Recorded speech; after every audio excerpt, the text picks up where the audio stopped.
포도꽃이 피는 지금 시기, 많은 농가들이 가장 헷갈리는 것이 있습니다.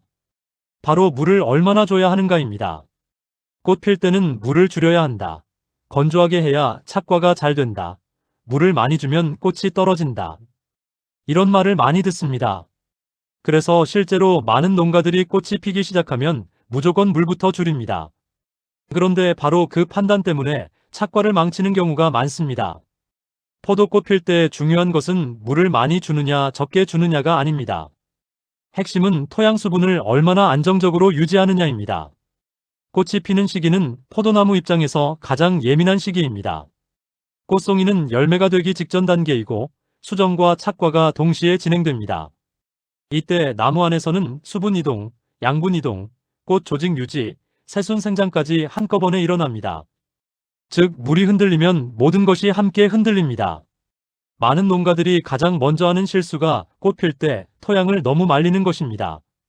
꽃이 떨어질까봐 과습을 피하려고 물을 끊습니다. 그런데 토양이 지나치게 마르면 뿌리 활력이 떨어지고 흡수가 둔해집니다. 뿌리가 약해지면 꽃송이로 가는 수분 공급도 약해지고 꽃 조직 힘이 떨어집니다.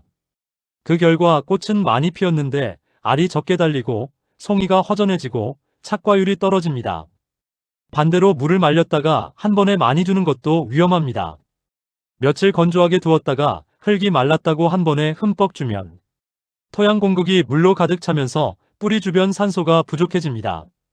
뿌리는 물만 필요한 것이 아니라 산소도 필요합니다.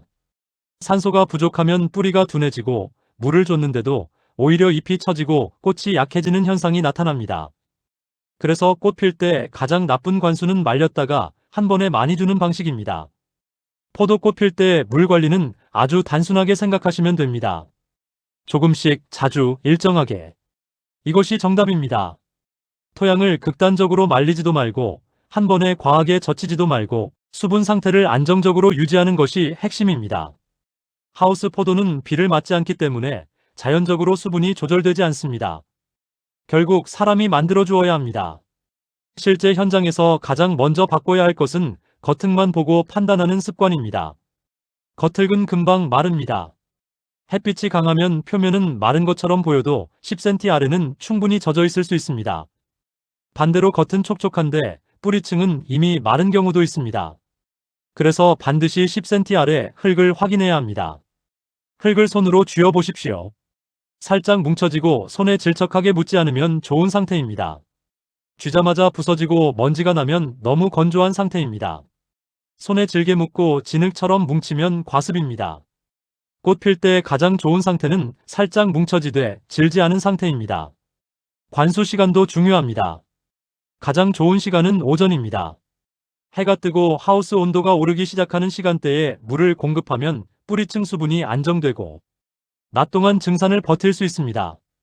쉽게 말해 오전에 물을 잘 줘야 오후를 견딥니다.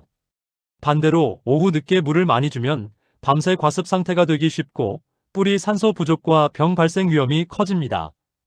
낮 2시에 잎을 꼭 보십시오. 이 시간은 포도나무가 가장 힘든 시간입니다. 햇빛이 강하고 하우스 온도가 올라가며 증산이 많아집니다. 이때 잎이 약간 힘이 빠질 수는 있습니다. 하지만 잎이 축 늘어지고 회복이 늦다면 문제가 있다는 뜻입니다. 오전 관수가 부족했거나 반대로 과습 때문에 뿌리가 제 기능을 못하고 있거나 토양 이시가 높아 물을 못 빨아들이는 상태일 수 있습니다. 여기서 중요한 것은 잎이 처졌다고 무조건 물 부족으로 판단하지 말아야 한다는 점입니다. 물이 부족해도 잎은 처집니다. 하지만 뿌리가 약해도 처지고 염류가 높아도 처지고 과습으로 산소 부족이 와도 잎은 처집니다. 그래서 잎만 보지 말고 반드시 흙 상태를 함께 봐야 합니다. 토양 종류에 따라 물 주는 방법도 달라야 합니다. 사질토, 즉 모래 성분이 많은 땅은 물 빠짐이 빠릅니다. 이런 토양은 한 번에 많이 줘도 금방 빠져나갑니다. 따라서 적은 양을 자주 주는 방식이 맞습니다. 반대로 점질토, 즉 찰흙 성분이 많은 땅은 물을 오래 잡고 있습니다. 이런 토양은 한 번 많이 주면 과습이 오래 갑니다. 따라서 관수 간격은 조금 길게 하고 한 번 주는 양은 과하지 않게 해야 합니다. 꽃 필 때 관수량을 몇 리터라고 단정해서 말하는 것은 위험합니다. 농가마다 나무 크기, 수세, 토양, 하우스 온도, 배수 상태가 모두 다르기 때문입니다. 대신 기준은 있습니다. 오늘 준 물이 내일 오전까지 적정 수분으로 유지되는가, 이것을 보면 됩니다. 너무 빨리 마르면 부족한 것이고 다음 날까지 질척이면 과한 것입니다. 하우스 포도 농가들이 꼭 알아야 할 것이 있습니다. 물은 단순히 갈증 해소가 아닙니다. 양분 이동의 통로입니다. 칼슘, 붕소, 질소, 칼륨, 마그네슘 대부분은 물과 함께 움직입니다. 즉 수분이 불안정하면 비료를 줘도 효과가 떨어집니다. 양분이 없는 것이 아니라 이동을 못하는 것입니다. 지하수를 사용하는 농가라면 더 중요합니다. 물이 맑고 냄새가 없다고 좋은 물이 아닙니다. pH가 높거나 중탄산이 많거나 이시가 높으면 토양 pH를 올리고 양분 이용률을 떨어뜨릴 수 있습니다. 그래서 하우스 포도는 물 주는 양만 볼 것이 아니라 물의 성질도 봐야 합니다. 오늘부터 실천하시면 됩니다. 오전에 하우스에 들어가 잎 상태를 보고 10cm 아래 흙을 확인하십시오. 필요하면 오전에 나누어 관수하십시오. 낮 2시에 다시 잎을 보십시오. 오후에 급격히 처지면 관수 타이밍이나 뿌리 상태를 점검해야 합니다. 그리고 말렸다가 한 번에 주는 습관은 버리십시오. 포도꽃 필 때 물 관리는 많이 주는 농사가 아닙니다. 말리는 농사도 아닙니다. 안정시키는 농사입니다.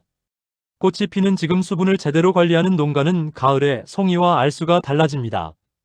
포도 착과는 운이 아닙니다. 지금 만드는 수분 조건의 결과입니다. 오늘 영상이 도움이 되셨다면 구독, 좋아요 부탁드립니다. 다음에도 유익한 정보로 찾아뵙겠습니다. 보라루키였습니다.